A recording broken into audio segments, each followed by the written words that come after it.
Hey everyone, welcome to this video on right-sizing and scaling your Azure resources. My focus on this video is not cost optimization as such. There's many other aspects to that, like hybrid benefit, reserved instances. I'm not covering that. My goal is to simply look at how do I pick the right compute shape, the storage shape for my workloads, and then think about actually, can I automatically scale those sets of resources? As always, a lot of work goes into preparing these videos, so a like, subscribe, comment, and share would definitely be appreciated.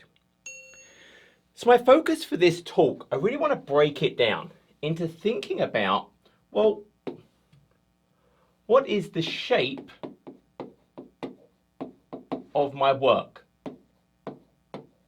I can think about I'm performing a certain type of computation, but it's going to use certain different types of resource, be it CPU, memory, storage, network, maybe something special. So what's the shape of that? I also want to think about seasonality, i.e., is there kind of variations in those actual units of work that I'm actually having to deal with? Because we can really think about, well, I have some kind of load coming in, and so that load is processed, so there's work that has to be performed on that load, and that work fundamentally is going to use different types of resource. And so I need to allocate the right units of resource for a unit of work that can handle a certain amount of load. Well, if that load changes, I need to understand that. I need to understand the seasonality, which could be hourly, daily, weekly, monthly, maybe even annually. I then want to think about, well, how can I actually monitor? So how do I work out what is the required, what is the shape of my work? I need to know what is it actually using, and then I can finally think about, well, how is scaling actually going to play into that picture? So that's my goal. I want to dive into those things in this talk. Now remember, over time, this may not be static. Patterns may shift. I may make enhancements to how I perform my work. So optimization is really an ongoing activity. But really these steps would kind of apply, but I may need to kind of refresh them periodically. Now, why do I care? Why do I care about right sizing? Well, I can really think about this picture. So the amount of resource I use, if I think about the cloud, that's dollars. The cloud is consumption based. It could be per second, per minute, could be capacity based. But essentially, I pay for what I use. So if I have some huge resource that's pretty idle, I'm just spending a lot of money. Now, as a Microsoft shareholder, I thank you. But your own company probably doesn't thank you and probably doesn't like you very much. So our goal is to work out what is that shape of the work, so I can make sure I pick the right kind of resource that matches the shape of the work, so I'm not wasting memory or CPU. Work out that seasonality so I can maybe adjust the units of the work to match the fluctuating load that comes in. So you think about understanding the work, understanding if there is variation, what triggers the variation, how I can work out what I'm actually maybe using today and right size, and then think about scaling those things. Now I keep saying seasonality and scaling those things. Kind of a 101 lesson. On premises, we generally think about, well, I buy a server. And we typically think about scaling up. We make it bigger. And way back when I still had hair, or some hair, when I would plan out a server, we had to think about what was the lifetime of that server. So we think, well, maybe we're going to be fantastically successful. So 5 years I have to consider, it could quadruple in size. And I want space. You'd buy this really big box. So we just make the box bigger. And even when virtualization came along, well, we could do things like, well, we could overcommit. So when we do that overcommit, I could give it more CPUs, cores. So we say a central processing unit is broken into different cores. So we'll often say kind of these map to cores, and even memory. On some hypervisors, you can overcommit. So we still tended to make it really big. We also didn't care about seasonality. I don't care if it's only needs to be this big on a Friday night. The rest of the week, there's no harm in it being this big. I've already bought the hardware. It would just be idle anyway. So I'll leave it that big. So that's scaling kind of up and possibly down, but companies very rarely made something smaller. So that's an instance, more resource, less resource. In the cloud, we think about smaller units and we scale out, i.e. adding more of them, and maybe we delete some, we scale in. So this can be really thought of vertical, we're going up and down. That's what we traditionally think about as on-prem. In the cloud, we think of horizontal. And so you can see why it becomes so important, because we're going to have instances, we're going to add and remove them, but we still need to make sure those instances are the right size. So understanding what's the right shape of actually what we want to do. So let's start with that. Let's think about, well, what is the shape? So we talked about we have a load coming in and we're going to do some work. So let's break it down into thinking about what is that work? So that work is some kind of computation.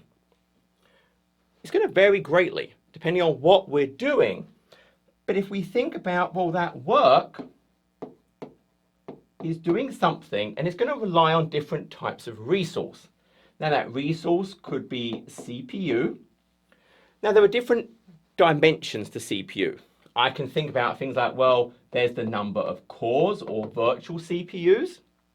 I can think about really just kind of the computational power of a core, of a virtual CPU. In Azure, that's the Azure Compute Unit. There might be things like hyper-threading.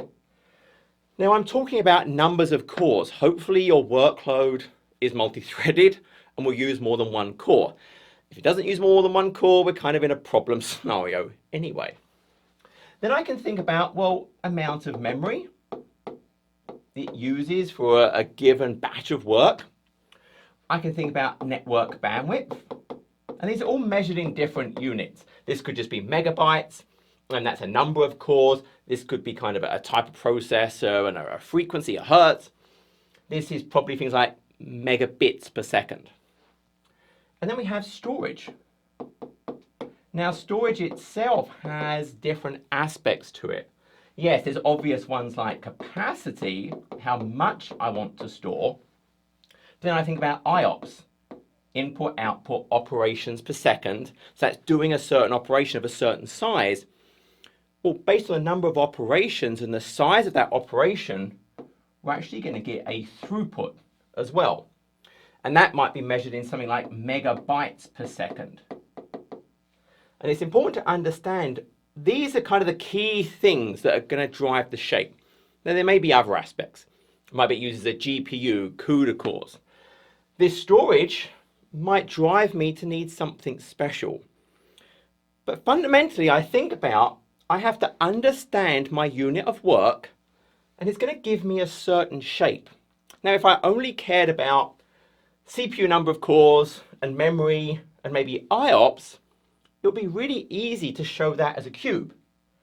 I could have the 3 dimensions kind of showing me, well, the x-axis could be number of cores, the y-axis could be memory, and the z-axis could be IOPS. So then based on the type of workload, if it used a huge amount of memory but not a lot of cores, and it used decent IOPS, well, it would kind of look like that. if it was really high on CPU but not much memory and not much IOPS, it would kind of look like that. So you'll get different shapes of work. Now we have more than 3 dimensions. I'm not going to try and do time or maybe a shade of grey or something on these pictures. So what might be easier to think about is kind of a ratio. I can think about, well, maybe for each virtual CPU of maybe full work, what's kind of the amount of memory that's going to use and the amount of network in that megabits per second. And then it's going to vary on what matters to you. It could be IOPS, it could be throughput. It's generally going to focus on one over the other depending on what you're doing. So I try and shape my work around this. And the reason we want to do this shaping, we need to understand what we're doing, is because in Azure, we have different kind of shirt sizes of resource and different fits. So we have some that are more CPU centric, some that are more memory centric, some that are more storage centric, some that are kind of general purpose.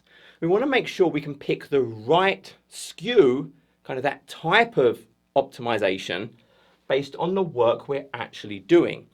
So understanding this is super important. So I want to understand, hey, based on the work unit I'm doing, we may need multiple units of this. I'm not worrying about that for now.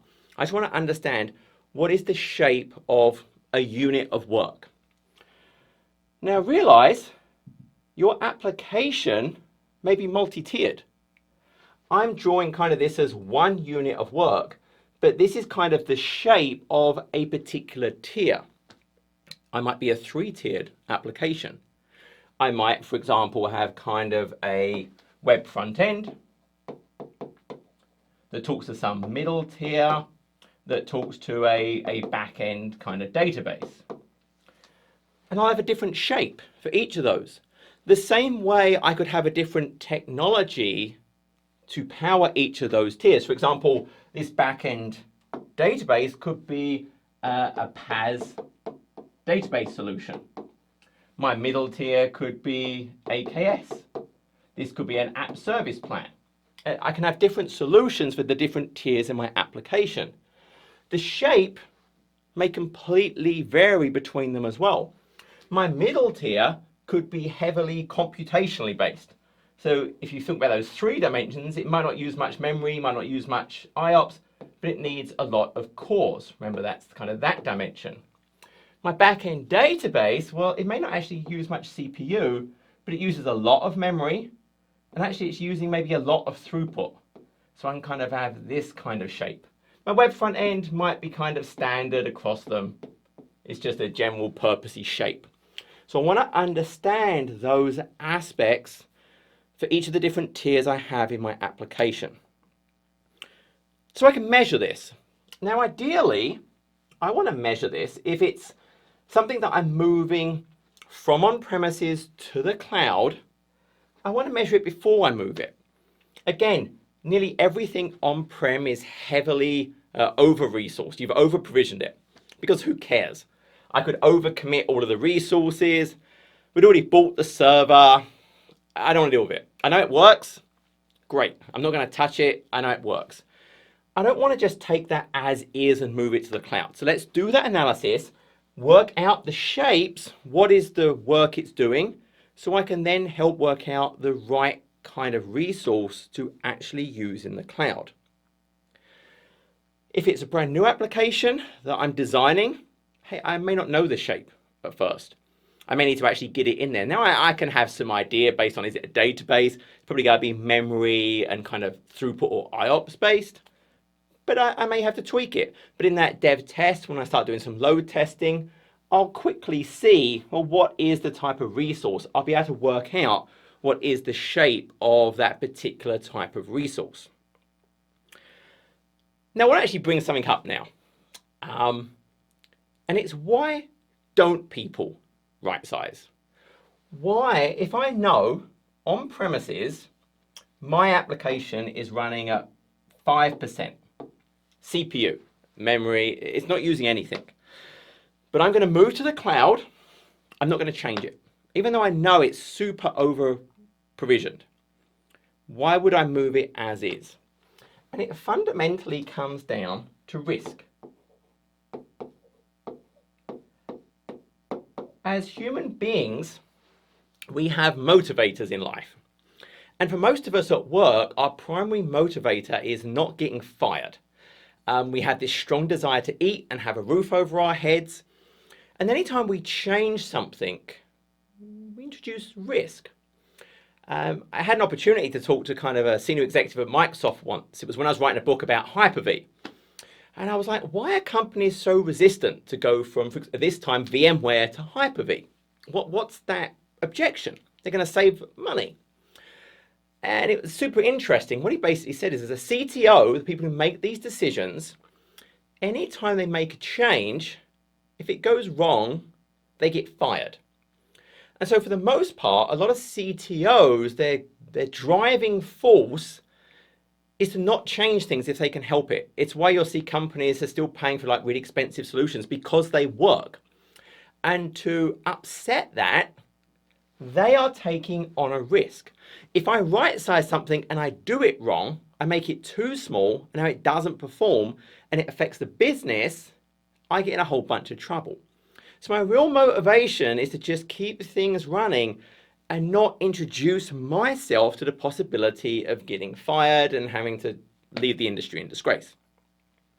So what we really have to think about is, to help mitigate the risk, we have to help people have the right tooling. So we have to help them really be able to see this is what you're using. We have to give them really management support. There has to be this idea that, look, we understand as a company, this is our direction. We have these goals. You have our backing. We want you to make educated choices. We want you to do the right thing, but there may be slip-ups. You have our support. We want to be brave in this endeavor. You have the backing. Now, this is one part of it. Another big one we actually need is knowledge. Knowledge of the application. Because, sure, I can right size. I can monitor. And we're going to talk about some ways I can do the monitoring.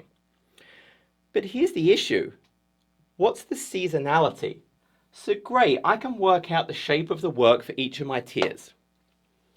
Seasonality is that variation. So I think about that seasonality is essentially variance in load. And remember, the load is what drives work. Now, if I sit and monitor something for a day, that's great if the seasonality is maybe hourly. Maybe it's a domain controller, and that domain controller has log-on peaks at the start of the day. Well, I'll capture that seasonality. I'll know what that variation in load actually is. Fantastic. Unless, of course, I captured on a Saturday when no one's logging in. So if I just did my capturing of metrics on a Saturday, I'll be saying, oh, look, it's flat utilization. It's very idle. We don't need much resource. So I'll scale it down to this size. And then Monday, when everyone logs in, tears, sadness, change career again. So it's important we have to know what is that seasonality.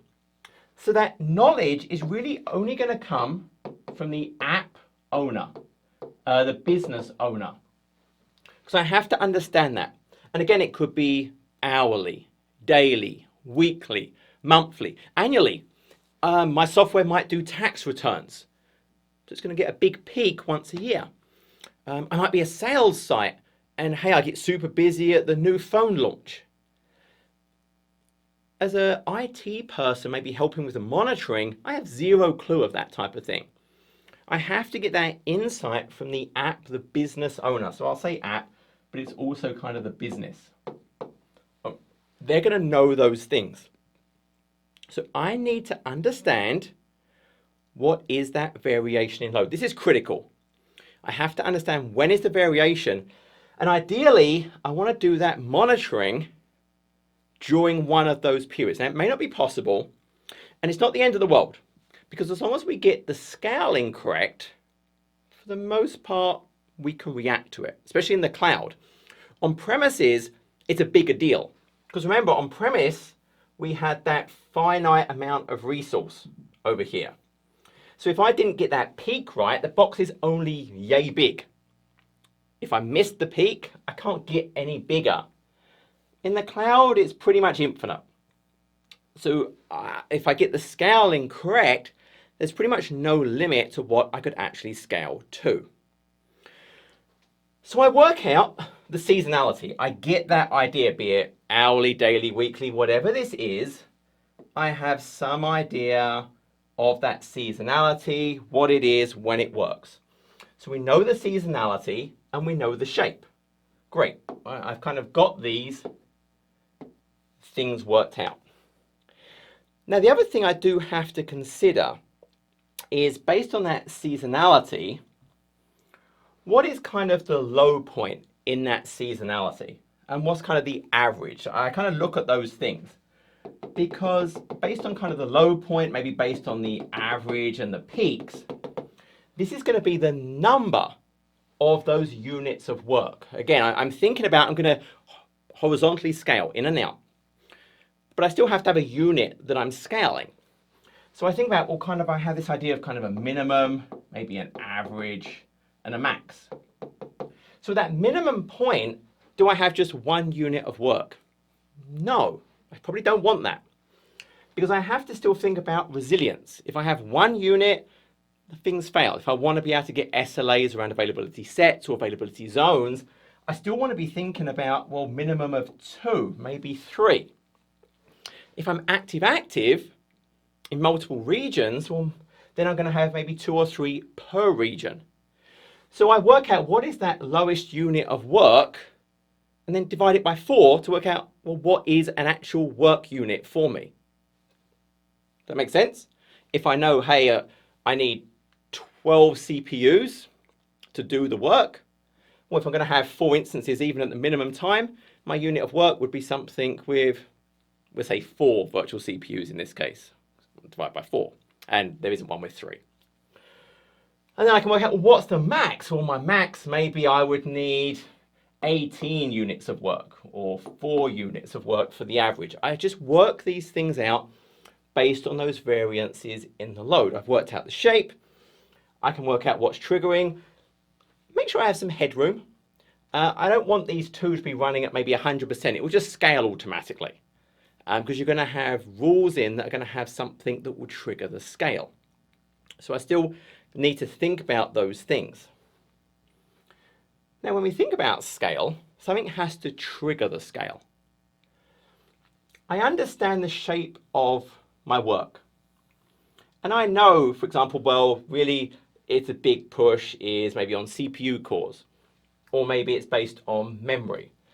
So I know based on a unit of work, as it starts to get more load, which of those dimensions is going to get hit first, be it network throughput or IOPS or storage throughput or CPUs or memory. I'm going to know that by looking at these shapes of work.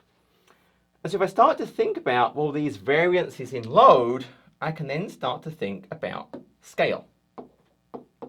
And what I have to identify is, well, what are those scale conditions going to be?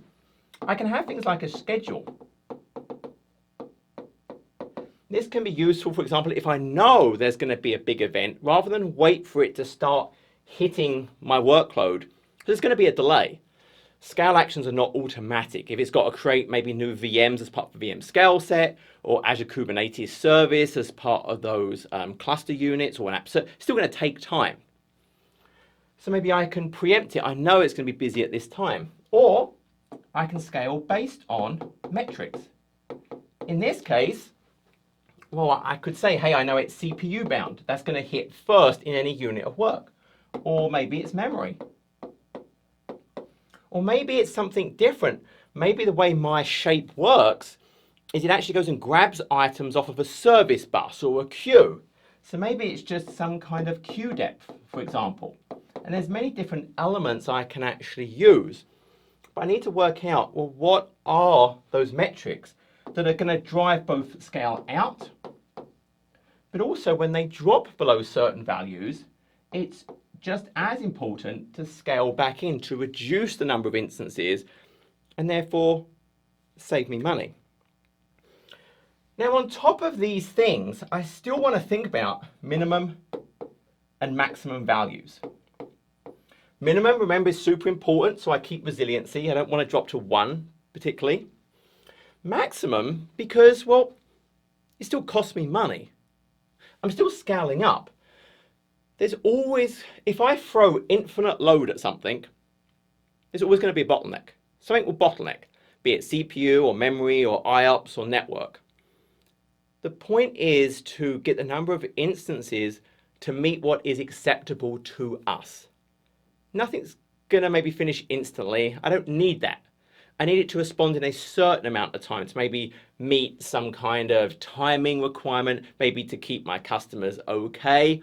So I may not be willing to spend infinite amounts of money on maximum. So I may set a maximum count that I feel comfortable. There's going to be a little bit of a delay perhaps, but it's still within what is my comfort zone for the experience of my overall application. So when I do these scales, I can say, hey, the minimum number I'm willing to drop to and the maximum number I'm willing to go to. Because obviously for each unit of work we're talking about, I pay for that unit of work on kind of that per second basis that it's actually running.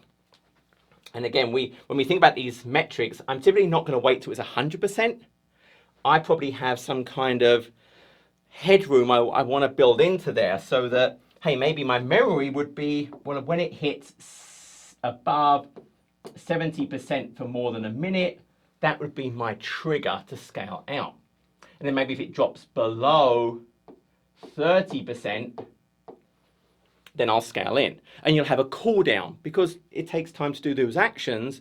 So maybe I'll give it 5 minutes and then see where it is before I do another scale action, for example.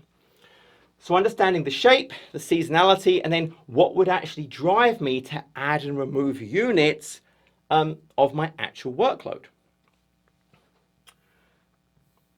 Okay. So how do I know? How do I know what I'm actually using? Now, as I mentioned before, ideally, if I'm moving something to the cloud, I want to try and capture the metrics here.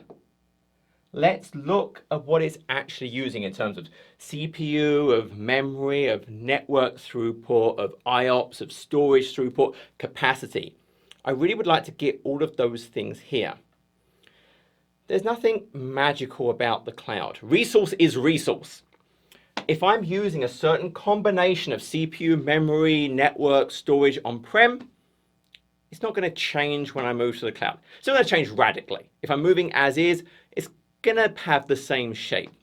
Yes, the processors in Azure may be slightly faster per virtual CPU. I can look at the Azure Compute Unit to get the details and see the exact processors it's using. But fundamentally, the shape is not magically going to change. There's this joke. It's not a joke, but there's no such thing as the cloud. It's just someone else's computer. Now, it's more complicated than that. But fundamentally, the cloud is, on premises, you have capacity that you expose through services like VMs or containers. The cloud, you have capacity that's exposed through services like VMs and containers and app service plans and managed offerings. But it's still powered by servers that have those dimensions of CPU, memory, network storage, etc. So if I can get good metrics and good understanding of what it's using on-prem, it's not magically changing when you go to the cloud. That's still going to apply. So if possible, get good information on-prem, and now I can actually map it and work out, well, okay, what is that shape? What should be the right one to use in Azure? And what is the right size? The seasonality, again, that's a discussion. Now, if it's a daily seasonality or even weekly, I can probably capture that through monitoring. I'll see it. But I still need the app the business owners input to make sure there's not some seasonality I am missing. But again, if we did miss it, as long as we've got the right kind of scale conditions and we've not got like a maximum artificial limit, or it's not just so big that it would blow up the service we're using, we can probably adapt pretty well if there is some change. But my key point here is if you can monitor it on-prem before moving to the cloud, it's not magically changing. So what about in the cloud? What about if it's a new workload and we're doing dev tests, we're trying to work out the shape? Or, remember this kind of risk? We just moved it as is. Hey, there was no compelling reason. My motivator was to not get in trouble, and I get it. I moved it as is. I didn't want to change the size. There was no motivator for me to want to do that. Now, maybe there is a bigger driver for, hey, we're moving to the cloud. As part of that, yes, there's shifts in responsibility. There's less for us to manage. There's more services, more regions, but we wanted to save some money. We did not want to carry over this legacy kind of technical debt, this over provisioning. We want to fix it. So I've moved to Azure. Now what can I do? And when I think about this monitoring in Azure, there's a number of different solutions, but they're fundamentally built on Azure Monitor. Now there's things like metrics, and there's things like insights. There are workbooks, there's Azure Advisor as well. I'll actually put that out there. These things will help you. There's also Azure Cost Management to help get you started, as in, where am I spending money? What am I doing? So what I want to do now is to kind of look through those kind of actions. I'm going to move this because you're going to think scaling is part of Azure Cost Management, which it definitely is not. And let's just take a look at some of these things actually in action. So I'm going to jump over to a subscription. So where I'm going to start is probably the most simple type of resource, a virtual machine. So if I go and look at a virtual machine, I want to be able to look at those dimensions that make up the shape. So I'm just going to pick a virtual machine. And straight away, before I do anything else on this overview page where I am right now, you'll see we have properties, but you'll see you have this monitoring tab. I can select that, and it's actually showing me straight away, hey, it's CPU, it's network, it's disk. It's giving me that basic kind of information about what's happening. Now, all of these are being triggered off of the metrics that are part of the virtual machine. Now, these are stored for 90 days for free. If you want them for longer than 90 days, well, I would send it to Log Analytics. But I can actually dive down, and I'm going to show you the manual way first. So I can go to metrics, and you'll see straight away for this virtual machine, I'm looking at the virtual machine host, i.e. the hypervisor, and there's a whole bunch of metrics. I can look at things like, well, maybe percentage CPU. What am I actually doing for my CPU? I could add another metric. Well, this time I'm going to look at maybe, I don't know. There's all different things I could look at. I could look inside the actual OS. So there's a different metric namespace. I could look at the guest OS. If I look at the guest OS, well, I could see maybe my memory. So what is maybe my available bytes? And I can see the amount of memory that's actually available for my virtual machine over here. So I actually have that. So I can go and get those bits of data, not very much at all. So we can get different metrics, and we can add multiple metrics to a single chart, or we can just add additional charts. I can have multiple charts on this. So I can say add a new chart and maybe show something else. So I can go through. So for virtual machines, I can see things that the hypervisor knows about, all these different types of metrics. And I can actually get things from the guest as well that will be more in tune of maybe like kernel mode, user mode, all these different types of information. So I can go and work out, well, what are the resources it's actually using? I could actually, you notice here the scope is kind of for this virtual machine. Well, I could change the scope to be virtual machines.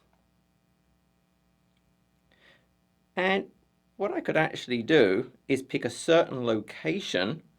So let's say I'll pick US South Central, if I can see it somewhere.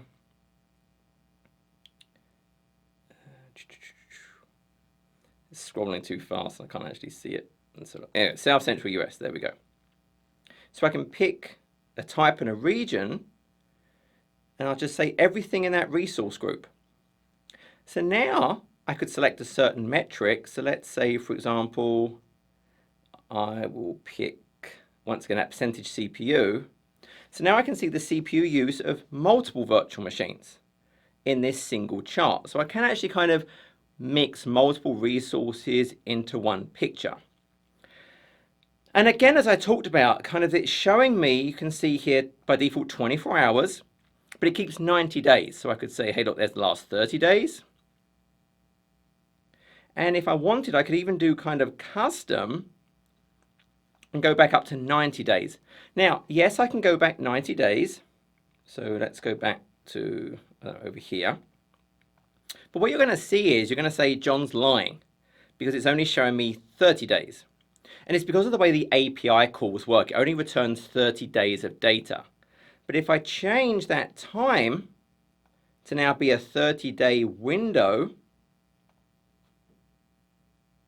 then you'll see I will actually get the data. It is actually keeping 90 days of data for free in that kind of metrics database. And there we go. So 30 days at a time I can fetch, but it's actually keeping 90. Now this is me manually having to work out what do I care about. For a VM, it's pretty easy. I know I probably care about CPU, usage, memory, IOPS, throughput, network. But then we have insights. If I go to insights, and this is using log analytics, I have performance. And here it is showing me what it considers, by it being the people that write Azure, this is a curated set of metrics they think is most important. So it's showing me things like, oh, hey, for each of my disks, I can see the IOPS total megabytes per second. I can see my CPU. I can see my available memory. I can see my logical disk IOPS, logical disk megabytes, latency, match logical disk, bytes sent over the network. Really everything you care about. And this is all in log analytics. So fundamentally, I could use any kind of reporting I want. There's even workbooks here that once again, I could go to performance. It's a workbook. So if it doesn't give me what I want in this workbook, remember I can change the time. I don't think I'm going to have 90 days because this is actually a solution you enable. I have to go and enable insights for each resource. So it goes and starts sending to log analytics. But I can customize this. I could make this have whatever I want in this workbook. I could save it. I could export out the data. So it's a nice way to actually go and get that benchmarking. But this would go out for this VM, and it's giving me that curated set of information. But remember, it may not be including that seasonality. So I still have to, as the app owner, the business owner, have that input to say, look, you're gathering the shape of the object. This is taking forever because I'm doing 90 days. You're gathering the shape of the object, but maybe you're missing the seasonality. I'm not going to sit and wait for that. And then I could think about, well, virtual machine scale sets. That's probably something you're going to use as soon as you start thinking about scaling. So if I actually search for scale sets, remember a virtual machine scale set is I have a template object, an image and a configuration, and it will go and create the resources for me. So I could look at my VM scale set. See, I've got 2 instances in here. Once again, in that overview, it's showing me CPU average, network, and disk over different periods of time. So I can kind of see what it's doing. Once again, I could manually go in and look at metrics. Now it's looking at the scale set. Once again, I could look at things like the processor. But you can see all these different metrics available to me, so I can gather that. But remember, it's a scale set. There's multiple objects. So here you can see I actually have apply splitting. Now this might be interesting because maybe you've written it a bad way, you're not load balancing it correctly. If I apply splitting, in this case I could split based on the virtual machine name, and now it actually shows it at a per instance level. Now mine's fairly uniform, which means yes, it's distributed in the right way. But if you didn't see that, if you saw one 100% and all the rest at 2%, well, yeah, you've got multiple instances, but there's something wrong. Your work isn't actually being distributed that way.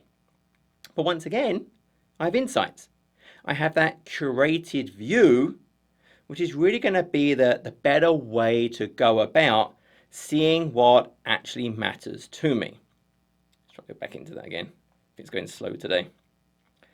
Sunday morning, everything's kind of tired. It's like, oh, I'll get there eventually. But once again, this is going to Log Analytics, and it's running those queries on that curated set of information to show me, well, this is probably what you really care about the most. Here we can see it's showing us the performance. Again, the top N based on those various different percentiles I can do, and I can pick 95th, 90th, 50th, aggregation charts, top N. I get all these different views that are available to me. And again, memory, CPU, byte sense, I've got the network, I've got the some storage information as well here. So that's virtual machine scale sets. Again, would help me see what am I actually using. Now, if I was using Kubernetes services, well, you're kind of going to get the idea. Here, I'm looking at Kubernetes. Once again, I have a whole bunch of different metrics available to me. Now, remember, this is a different type. I have different namespaces. I can think about what is the container service. There's insights of the pods, the nodes, the containers. If I look at the nodes, then I'm going to see things maybe raised around CPU. Very, very low. Once again, I could split based on the actual host. If I had multiple hosts in this AKS cluster. But once again, we have insights, that curated set. And I'm going to keep coming back to this. We have these insights that are going to give us the things we really care about. So here I can see the cluster information through the insights counters we care about. I can see the node information. And we have the little caret.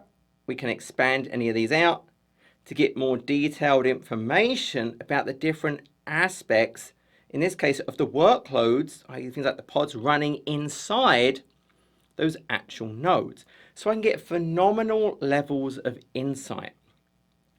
And app service plan, I mean, all of these have these capabilities. App services can do things like app insights, which gives me even more insight into my performance. It can actually give me recommendations on my performance. Even a disk. If I go and look at a managed disk, I just pick some, let's pick the OS disk, it's not particularly interesting. But look at this, it's showing me metrics. I have metrics to see what am I actually using in terms of the disk. I can get insight into the actual storage. Storage accounts, well, they're going to have capabilities as well. Am I using the right kind of storage account? Once again, you have metrics. Once again, you have insights to see what am I actually doing inside my storage account. Azure SQL Database actually has performance overviews. It has recommendations. Cosmos DB. Now, Cosmos DB is a super interesting one. Cosmos DB uses these request units, and they can actually be fairly complicated to work out what I'm actually doing. So you'll see here on its kind of overview, it shows these different types of requests. And a 429 basically means, look, you have a provision number of RUs, and it's not enough. So that would actually cause your workload to pause. It wouldn't be able to process everything coming in. But there are also metrics that I could actually go to look at, well, what actually am I doing? I could see, for example, well, what exactly do I have maybe normalized? I think it's in here somewhere, RUs. So I could see, well, what am I using? I can see my provisioned throughput, my normalized RU consumption. So there's all these various pieces of data available to me that can help me see what am I actually using. And that really is a key point in all of this. Once it's in Azure, there's a phenomenal number of metrics. So I can work out what is that shape. And I guess I should have showed it to you as well. Then there's Azure Advisor. Azure Advisor is doing some of what I'm suggesting. If you've over-provisioned, for example, Azure Advisor will actually tell you that. So if we actually jump back for a second, Azure Advisor gives you advisement around things like resiliency, cost. And it's really that cost one that we're probably going to care the most about. It's going to say, hey, look, you've got an underutilized SQL database. You have unmapped public IP addresses. This VM is too big. So I would definitely recommend at least kind of once a week going and looking at Azure Advisor, and is it telling me to do something? Because that's a great starting point to actually go and start optimizing my workloads. So that's the tooling, the Azure Monitor metrics, the insights. That's going to help me, remember, fundamentally work out what is my shape. And again, I draw in the cubes. It's not accurate. There's more dimensions than 3, but it gives you an idea of what we're trying to do. It's really those ratios. I want to work out what is the shape. Now, why are we working that out? Well, remember, the goal was to work that out so I can find the best Azure matching type of resource. Because Azure has different types of virtual machine. If we think about those same kind of dimensions, well, there are Azure VMs that are fairly uniform. We think about kind of general purpose. There are certain virtual machines that are more CPU centric. There are ones that are more memory centric. There are ones that are more storage. So there's other types. There's ones that are storage. There are ones that have things like GPU capabilities. So there are other variants. But the point is I work out the shape of my workload, and like a toddler with one of those, you got the shape in your hand and you're trying to put it in the box. Which one most closely aligns with the different shapes that are actually available to me? And if we actually go and look at the Microsoft site, we can see the details of those. So just as I drew, there are general purpose types. And if we look at the general purpose types, what you're going to see is for any of these, let's just pick, I'll just pick the D series V3. We see there's a certain ratio of CPU over here, CPU to memory, to temporary storage, to storage throughput, to network throughput. And it goes up uniformly, which makes total sense. Think about what's actually happening here. When I create a virtual machine, what it's actually doing is there's a physical box. There's a physical box that you can kind of think about is a certain set of dimensions. And there's different types of box based on the dimensions of what it's going to store. So when I create a virtual machine, well, it has to kind of match the dimensions uniformly of what it's kind of taking up. So you can almost think about there's boxes that are more CPU centric. There are physical boxes that are more maybe memory centric. And so when I pick these SKUs, they have a certain shape and they're assigned to nodes that match that shape. Now, the boxes don't physically look like that. Racking them would be a nightmare. But you get the idea. That's why they sort of go up in those fairly standard increments, so we can ultimately fill up the box. We want to be able to, really what's going on behind the scenes is the box would end up looking, in this case, it maybe could fit 4 of them. It's going to fill up the box. Maybe there would have been smaller ones in here. They were kind of quarter size. But essentially, you're getting a uniform portion of the box based on the size. So there's all these different types of virtual machines. So these were kind of the general purpose ones. But also I can think, well, there's compute optimized. So if the ratio here was kind of 2 CPUs or 4 to 16, if we now go and look at maybe the compute optimized, well, now it's like 2 CPUs to 4 gigabytes of memory. 4 CPUs to 8. So it's a 1 to 2 ratio for the compute optimized, whereas the general purpose over here was kind of a 1 to 4 ratio. Then you carry on looking at the ratios of storage and memory, etc. Then there's memory optimized. So if we look at the memory optimized, Well, here it's kind of a 1:8 ratio. One CPU gets you 8 gigabytes of memory. So it's even bigger ratios. So that's why we work out the shape. Now there's also ones that are like storage optimized. If we look at the L series, we can see, well, they just get really big amounts of kind of uncached data throughput, up to 80,000 IOPS and basically 2 gigabytes per second. Now there's also interesting elements to something like the L series. Now I don't want to go into the super amounts of detail on this, but there is a certain point maybe that our regular way of doing things doesn't work for our workload. My shape, for example, maybe my back-end database, is so maybe storage throughput that there isn't a regular shape that meets it, because there's limits. When I think about a virtual machine, and I'm going to think about storage for a second, if I think about the virtual machine, that VM has a limit. So this is a VM. It has a limit that's defined and shown in terms of the number of IOPS and the throughput. There's also a limit on number of disks I can attach. And then we have the disk itself. That disk itself, for most of the disks, the capacity, so the disk has a capacity, it has a number of IOPS, and it has a throughput. They scale linearly. The bigger the disk, the bigger the IOPS, the bigger the throughput. But they both have a limit. So let's say I needed some huge amount of throughput. I actually had something fairly recently. They needed 6 gigabytes per second. Well, there was no disk that did that. Technically, you could add multiple disks on premises, add multiple disks, stripe them, yeah? There's no VM that can do a storage throughput of 6 gigabytes per second. The L series actually has, if you think about this VM actually sits on a physical box, that physical box also has NVMe drives, which can actually do on the biggest size up to 20 gigabytes per second. But obviously it's local storage.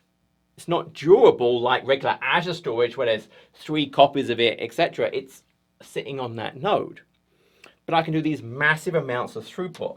If we actually look at the numbers, it actually shows me over here, hey, I've got these NVMe disks for the L series. So for that L series, let's make sure I'm over here.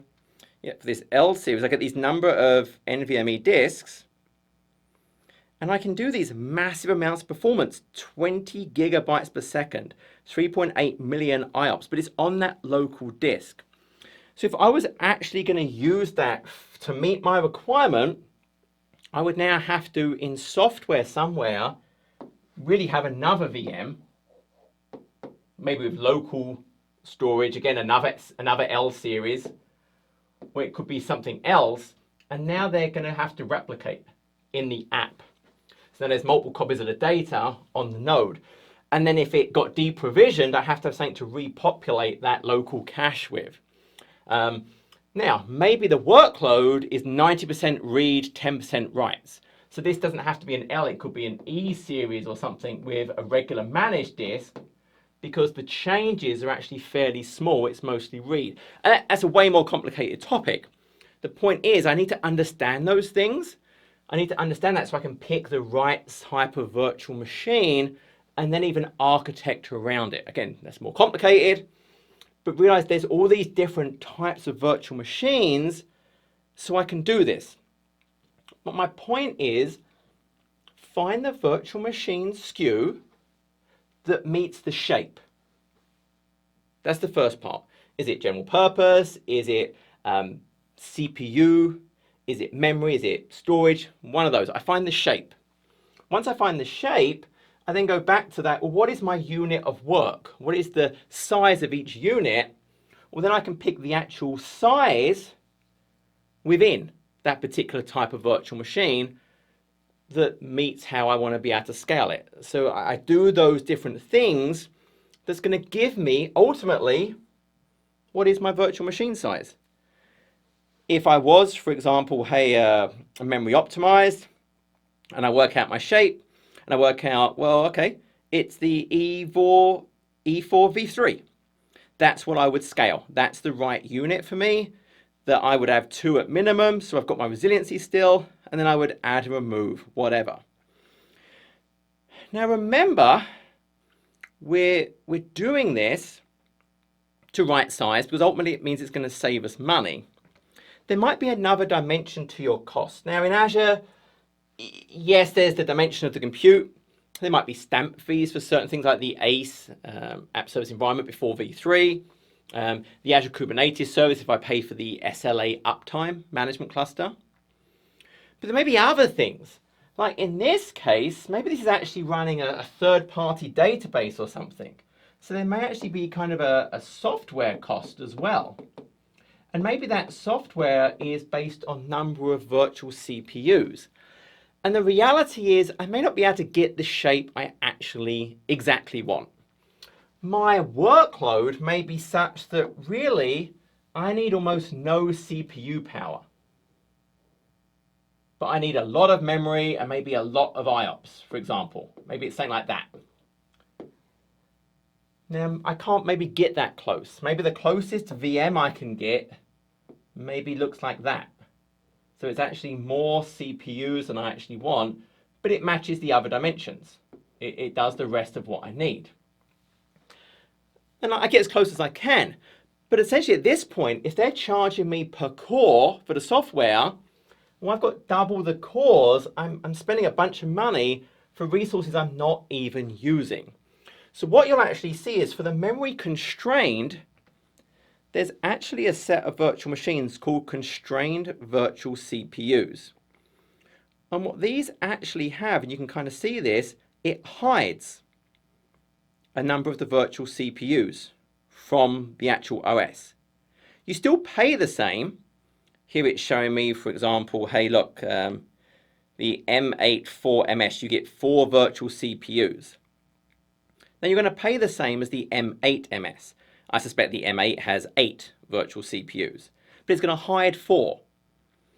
So I'm still going to pay the same for the compute. I'm still paying for the M8MS, but from a software perspective inside, I'd only have to pay for 4 virtual CPUs of maybe that database license.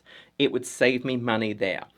So realize there's different ways I can actually think about optimizing my various costs. Now, one other thing while I'm in here, not every VM is available in every region.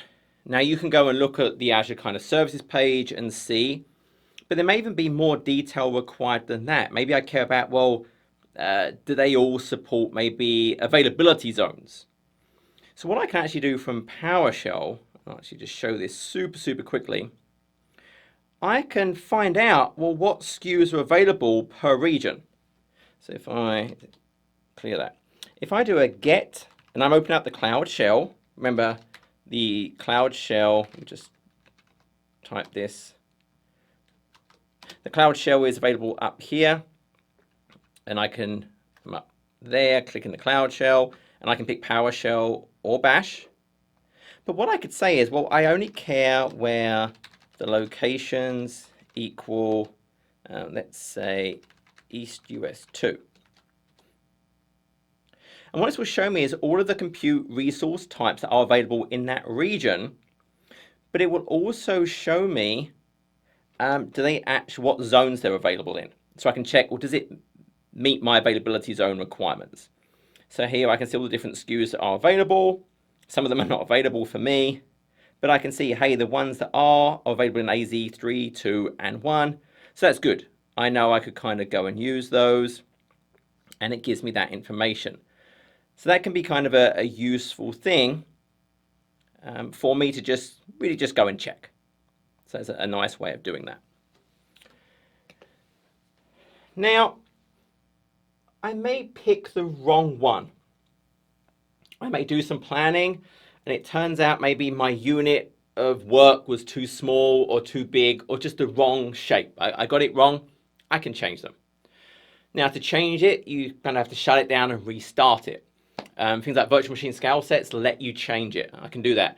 AKS does not, I don't believe. I think AKS, you'd go and create a new node pool with the right size and then decommission the old one.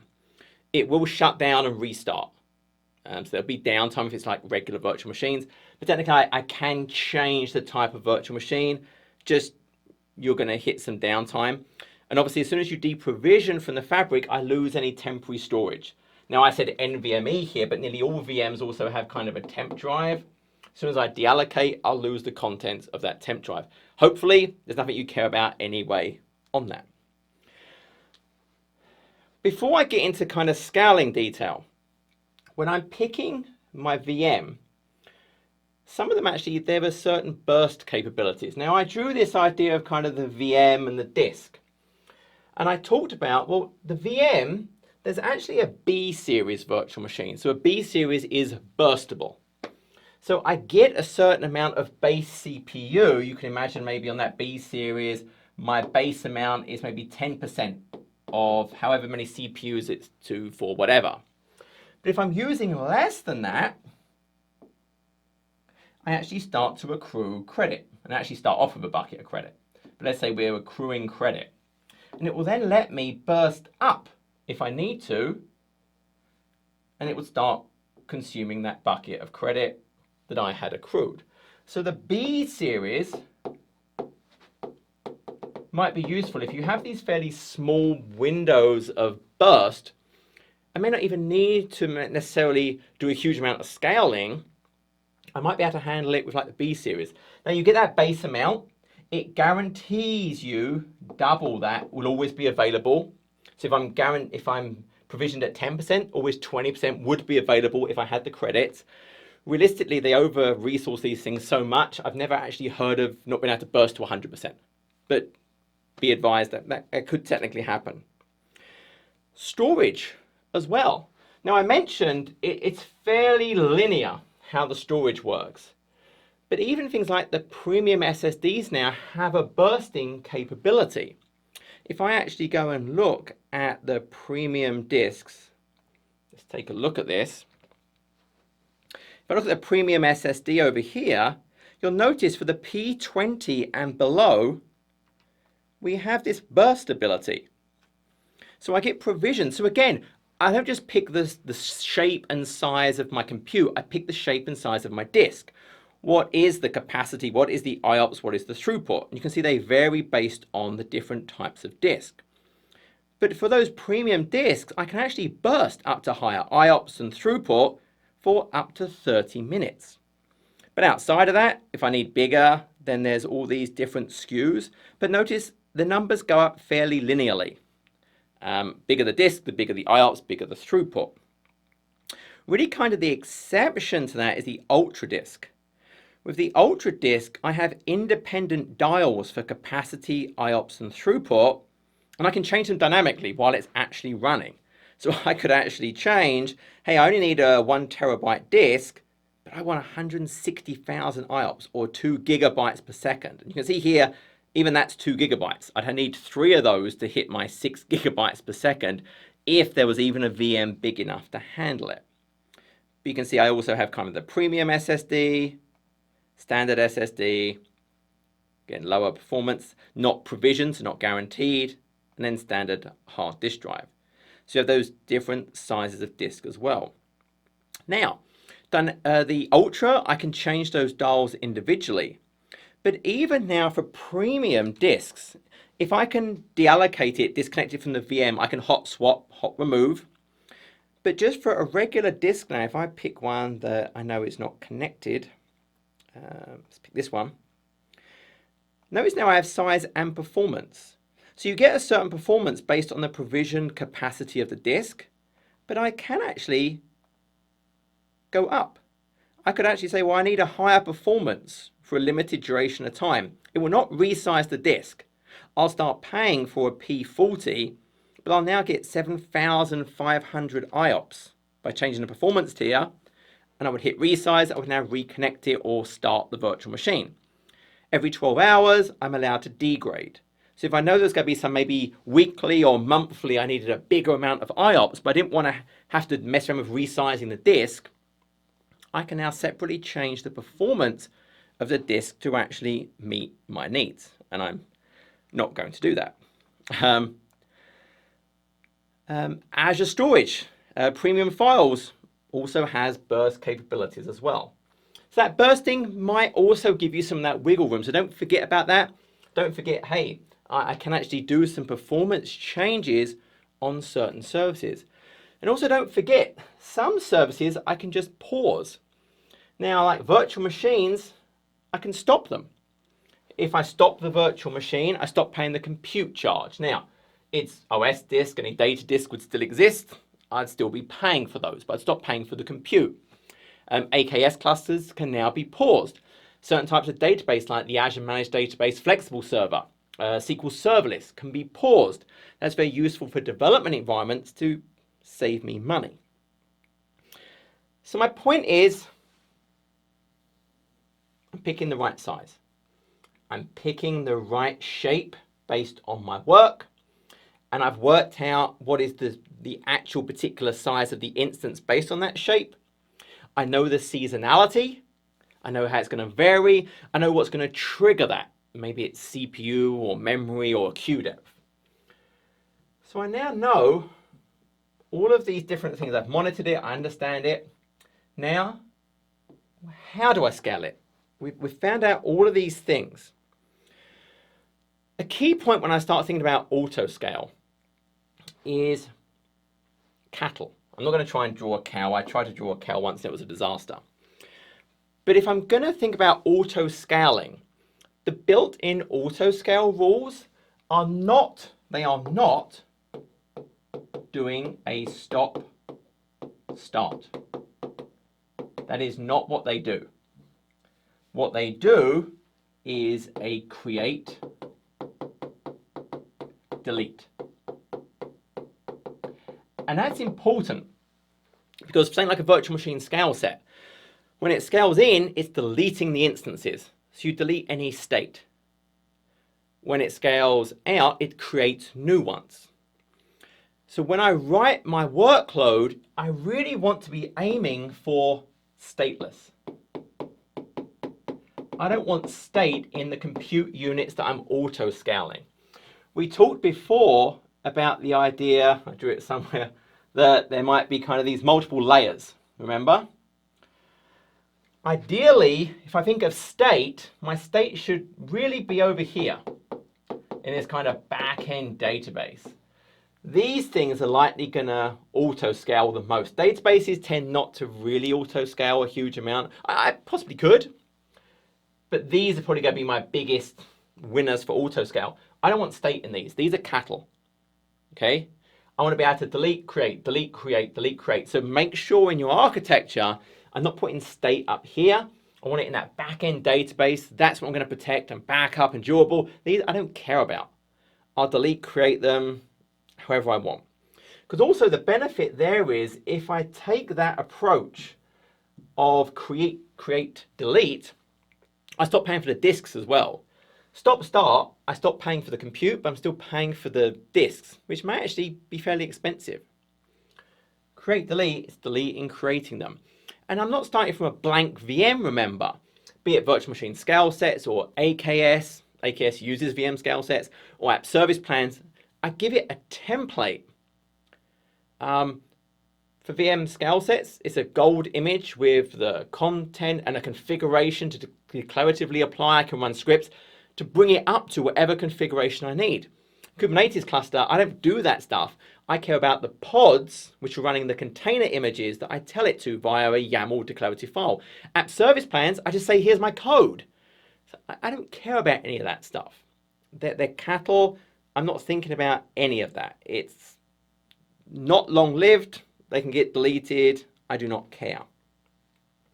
So if I think about actual solutions, I think about, firstly, virtual machine scale sets. I'll actually show this quick. So a virtual machine scale set, if we actually jump over, so let's go back home. And if I just look at a virtual machine scale set, remember we pick kind of that base configuration, we pick kind of that base size. I've kind of selected down here. And then I just pick how I'm going to scale it. So I've got a custom auto scale. And what I've done is if I scale, I'm scaling based on Azure queue, storage queue. So if the queue goes above 5, increase the count by 1. If it goes below 2, decrease the count by 1. And I've got a minimum of 1, a maximum of 5. So I'm triggering off of an actual storage queue. And so we can see right now, and again, I could have a schedule if I wanted. I can add multiple scale conditions, but that's what I've picked. But I could have used a CPU metric. I could have picked many other different things. But fundamentally right now, I have 2 instances.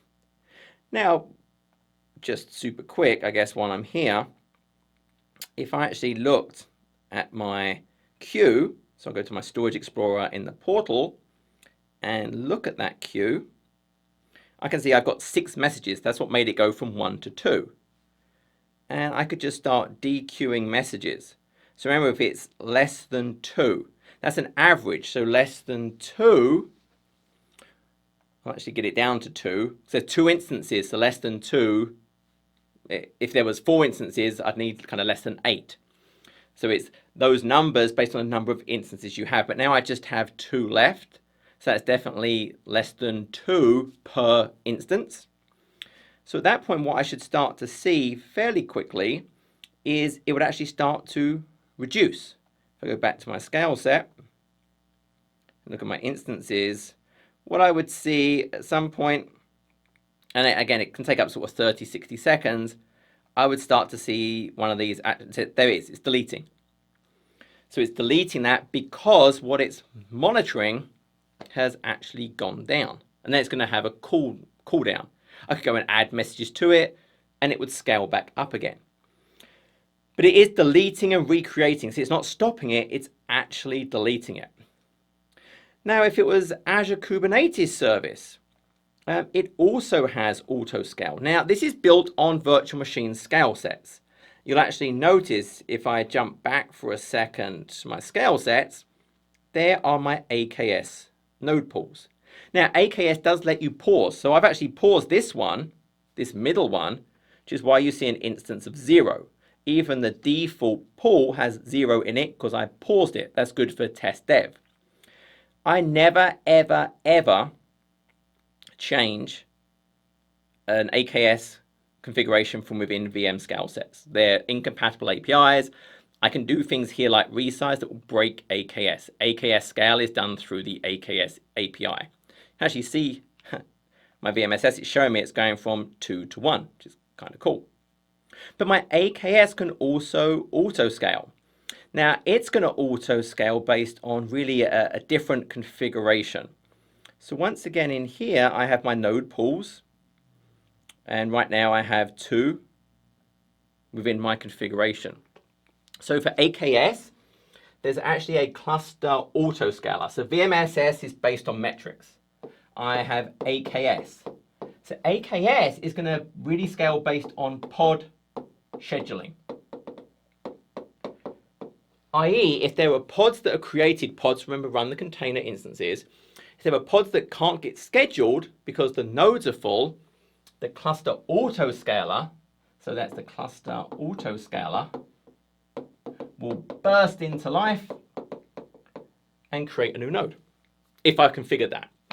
If it has a ton of empty space, I think it will wait 10 minutes. It's fairly loose and generous with timing. It will then maybe remove nodes from me. App service plans.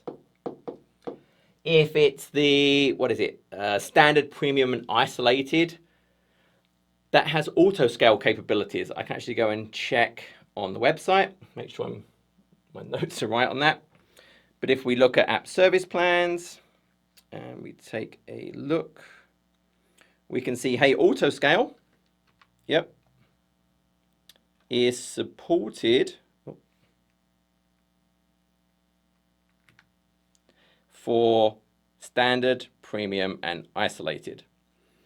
So that will, once again, automatically scale the workload based on what it's doing. And actually, what's interesting about app service plans is it can also scale up and down. It'll actually create a new pool with a new size, deploy my app, and then switch them over. So app service plans has some other goodness. So these all basically have native auto scale. Sometimes I'll need to do my own. So like Windows Virtual Desktop does not have a native auto scale, but if it's not native, well, what I can actually do is I could use things like Azure Automation. I could maybe use Azure Functions or Logic App to write my own. Again, I can trigger these on a metric, on a schedule. I could go and, hey, so create some Windows Virtual Desktop instances or delete some instances. So I have those options available to me. So even if it's not native auto scale, which I'd want to use if I can, I could probably write something else. It's not auto scale, but do remember that I kind of hinted at it here, functions and logic apps. Well, there is also serverless. So I'm going to move this well out of the way. So you're going to think risk is for that, and it's not. So I'll do that over there, out of the way. So serverless is things like functions, logic apps. Technically, things like Azure Container Instances. I don't pay for an underlying node that runs my container like I do with regular AKS and worker nodes. It's that kind of, it's a size based on what I pick to run that container image. These are phenomenal. I mean, if I have any kind of variation, I don't even have to think about scaling as such because it's just going to charge me based on the work it does. Now, if I had a very flat, constant amount of work, these could potentially cost me more than if I just ran a VM or a scale set. But realize though, there's still benefits with these that there's almost no maintenance. When I think about responsibilities, I'm responsible for like nothing. I'm literally like, here's the code. I don't worry about high availability. I'm just like, here's the code, run it based on these triggers. So, but you still want to consider that. If it was a very flat amount of work that was constant, maybe it would be cheaper if I used a different technology. So you just have to consider that as part of it. I wrote a lot of stuff on here. You may be saying, John, this does not apply to me because I have a workload that is a single instance. I can only have one. Can't have any more than that. Obviously, you're limited. The only thing in this case is you could scale up, potentially, and down. But there will be an outage. You'd need some kind of maintenance window. But technically, yes, you could schedule through Azure Automation or a function. Take your pick. I could stop it at 5 p.m., make it a much smaller size. At 8 a.m., stop it, make it a bigger size, start it again. I could do that. Sometimes you only need it to be running in certain hours. Again, I could use these things to actually stop-start. So I could use these technologies to resize, or I could use them to start, stop. Now realize if I start, stop, I'm still paying the money for the storage, the disk. If there's no state that I care about, technically I can even automate deleting, creating. Now, virtual machine scale set could do that as well. Realize that's what it does though. I can have a VM scale set that actually goes to a 0 and then to 1 based on a schedule, but I'm going to lose the state every single time. It's going to delete it. If I added a data disk and put stuff on the data disk, it's going to be wiped the next day because it's constantly going to delete, create, delete, create, delete, create. So bear those things in mind. Where do you start? What should I focus on? Maybe I've inherited this subscription. I have zero clue where I should start. So if I just inherited a subscription with a whole bunch of workloads that was costing me a lot of money, I think I would start with Azure Cost Management. So this is going to give me kind of probably my quickest bang for the buck of my time. So if I go over to cost management and billing. I'll go to cost management and I'll go to cost analysis. Now it's going to show me kind of what I'm spending. And I can quickly see, oh, okay, I'm spending 113 on VMs, 83, I'm looking down here. So it helps me quickly see where I'm spending my money, what types of service. I can see by which locations. Now this is showing my view over here on accumulated costs. I could change this to cost by resource. So now I can quickly see, well, what is the actual resource, the individual resource? And I can see the actual cost on the right-hand side, most expensive to kind of getting cheaper. So again, I might focus there. I might say, well, what are my daily costs? What's costing me money per day? And I can see again how it's breaking down over the different types of resources. Maybe I want to look at cost by service.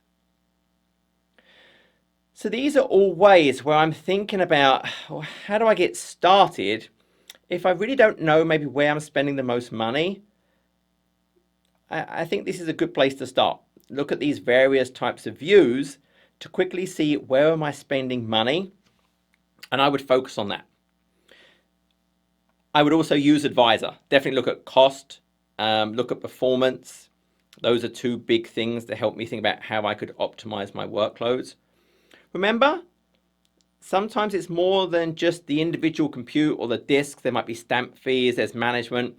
I might be having express route circuits, and maybe that's a shared cost. If I have an EA, I can actually do it cost allocation. So split the cost of those resources from a visualization perspective over individual maybe resource groups based on the overall consumption they're using. So there are different things I can do, but I would use the Azure cost analysis to get started. I think that's where you can get an idea. So how do you start? So assuming kind of the big steps, I mean, are really kind of outlined here. I want to think about getting that performance baseline. The performance baseline, I can think about that.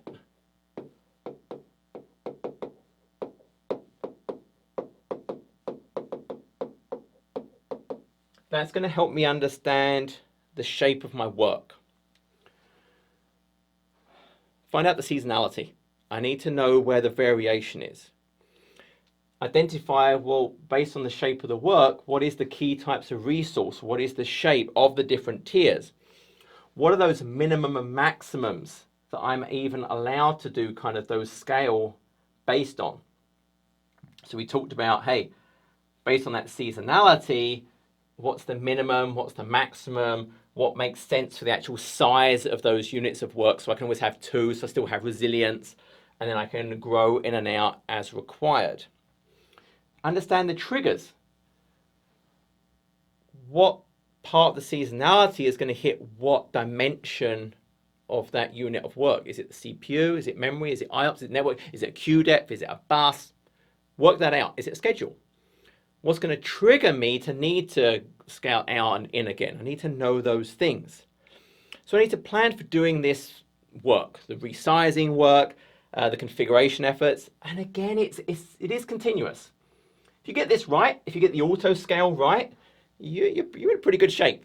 But remember, technologies change. Maybe today I'm VMs. I want to move maybe the future to containers, to app service plans, to serverless. Maybe I can move that database out of a VM and move it to a PaaS service. And the PaaS service, maybe it has its own native auto scale. Cosmos DB is now doing kind of these auto scale capabilities, hyperscale things, they shard the data. And there's many interesting aspects to really optimize when you get to more advanced database like Cosmos DB. My request unit cost really comes down to how I'm sharding my data. Maybe I duplicate the data so I can partition it in different ways to get optimal queries based on the partition key.